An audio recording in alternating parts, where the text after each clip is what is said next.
Hey everyone. So one thing that people have been coming up and asking us about lately has been how to diversify their political risk. But they don't use those terms. They often look to how do we reduce our costs on supply chain.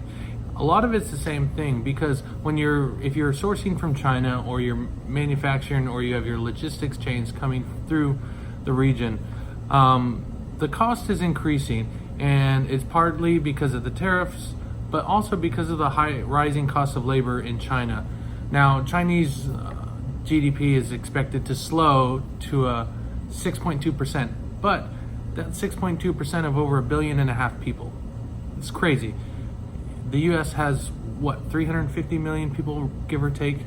And so the sheer size of this GDP growth is phenomenal. But what that means is that things are getting more expensive for Chinese themselves.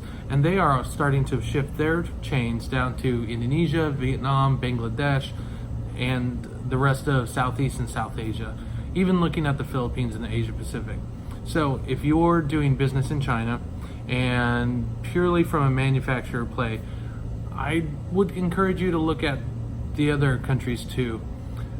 This means understanding where the hubs are. A lot of times they co-locate all the manufacturing around a specific industry. And also look at the political risks, the tariffs, and not just looking now, but the future trends.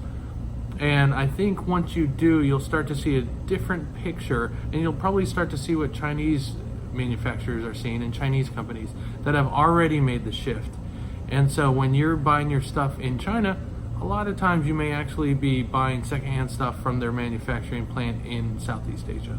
So something to consider, but always look to where the future is going and how the demographics are going to change the landscape of the Asia Pacific as we know it.